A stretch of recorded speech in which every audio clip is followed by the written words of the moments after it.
has turned into a ghost town. There is literally no people. Imagine waking up to find the very people who keep a city moving now taking to the streets themselves. Durban's taxi industry says the recent marches didn't just disrupt traffic, they disrupted livelihoods. Drivers claim their businesses suffered major financial losses as commuters stayed away, and now they're demanding answers. But is this simply about lost income, or is there a much bigger battle unfolding between the right to protest and the right to earn a living? What happens when two groups, both claiming to represent ordinary South Africans, find themselves on opposite sides of the same crisis? Stay with us, because what unfolds next raises serious questions about protest, accountability, and the future of public transport in South Africa. Before we go any further, if you are joining us for the first time, make sure to subscribe so you don't miss any updates. And if you find this video informative, don't forget to like, comment, and share to help others stay informed. As usual, it does appear from this that people have decided to stay home for their safety. And you would know in South Africa, taxis carry millions and millions of people to work in different places. But today, these taxis are stationed here. They are not loading people. There are no people to transport anyway.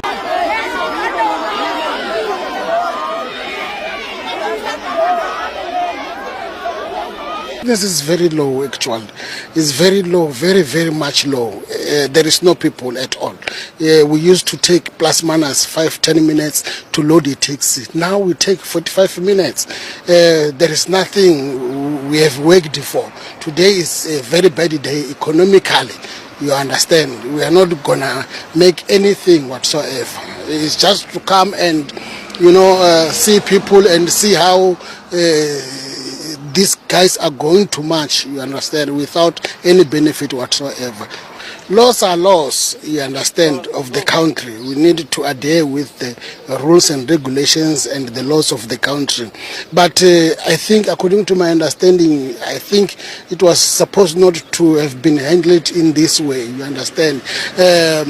Government to government, they were supposed to have sat down and see how they can solve these problems, because each and every foreigners has got their own embassy here in South Africa. If they were maybe documented inside our country, it was going to be much better without being chased away. But if they have gone to their countries and came back with the papers or documentation, is still fine, but we are still going to suffer, because they are not going to come back tomorrow. They will still take time to fix their documentation in their own countries and come back. Some of them, they will not come back, you understand. Also here in this street, I think we are seeing shops closed, you understand. It's not only here, generally it's all over, you understand. Now, which means we do not own anything whatsoever. These shops are theirs, are for foreigners. Economically, we are gonna suffer, South Africans. Maybe we will be, it's a learning curve from today onwards, how we are going to rebuild our country, how we are going to make sure that economically we uplift ourselves. It's difficult, man. It's very, very, very difficult. We have only more than 15 cars from early in the morning. I was here from 4 o'clock until now. I never get a load.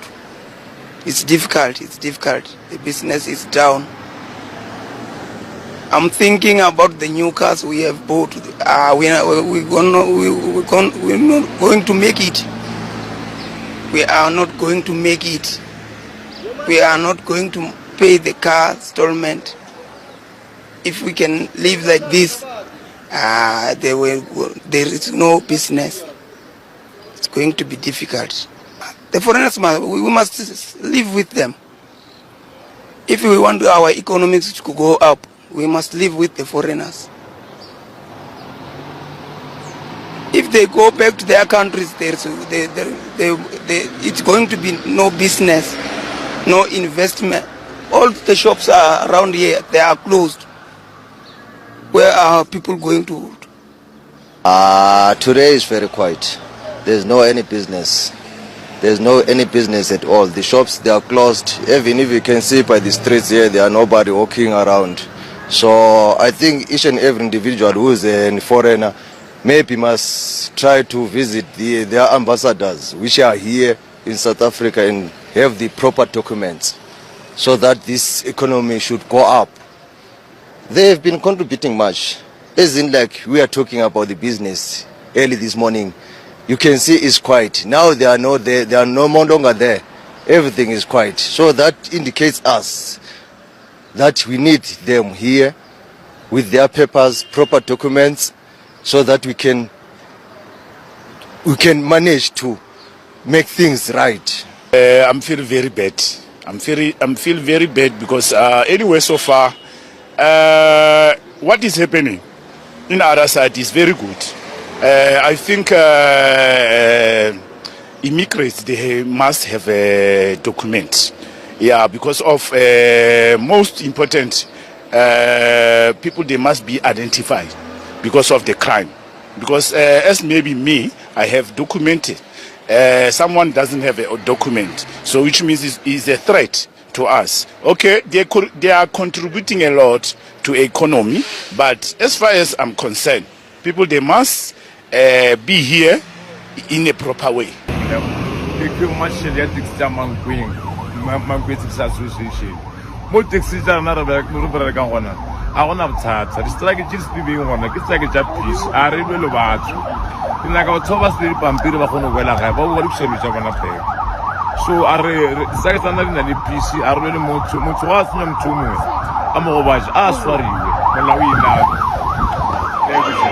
So now the PC, I'm going to go over and made a PC. I want to touch. So they are better than let's say we. So you can't just know this.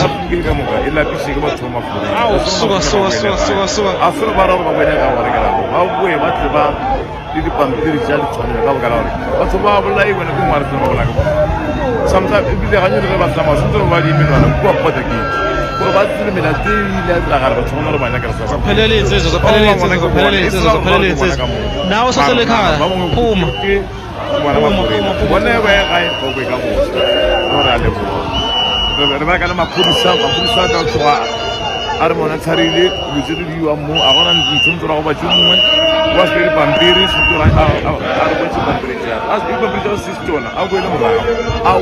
it's happening, guys. I told you it's already happening. Look at the biggest and busiest park in Joburg CBD. It's now a ghost town. They are confirming it. It's now a ghost town because of the foreigners that are being chased away. Because of this, they are march and march. Sooner or later, it will affect the economy of South Africa. And from there, the economy will start to cripple. It will cripple. It will cripple. And it will reach all urban areas. It will reach all urban areas. You see? South Africans, stop doing this thing to yourselves. Look at what you have brought to yourselves. Your economy is now failing drastically. It is failing. Look at the busiest park. We are not even talking about the closed stores, shops, mall, even the beach. There are beaches that are always busy. It's no more busy. South Africans, you fell into the trap. You allowed them to call you and trick you into attacking black Africans whilst they are taking everything that is left of South Africa. You basically, and I understand it, you're disenfranchised, you're puzzled by what kind of freedom that you got. This is the kind of freedom This is the kind of freedom Zimbabwe got. This is the kind of freedom that is given. It is a freedom that is handed. You get nothing, and the puppeteers get everything. This is the freedom that we got. Luckily, in Kenya, we've had quite a few years to understand and build our industry and businesses, and Kenyans are actually very, very hardworking. They're very driven, they're very hardworking, they're very academic, okay? Now you are basically allowing people to appeal to the ugly side of humans, the side of self-hatred, the side that tells you it is the black African woman trying to give birth that is your enemy. And you know what? When you look back on this moment, when you're tormenting black Africans in your country, you look back and say, we were lied to. Nobody lied to you.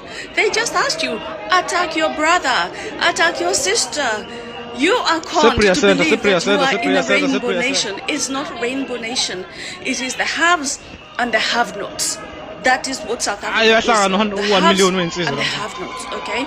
So let me tell you this. You've been had because your country is sliding back into colonialism. Everybody's gone. All my domestic workers. No, my friends is gone. There's the boat. There's the boat. There's the boat. Go down and go down and I'm a boat.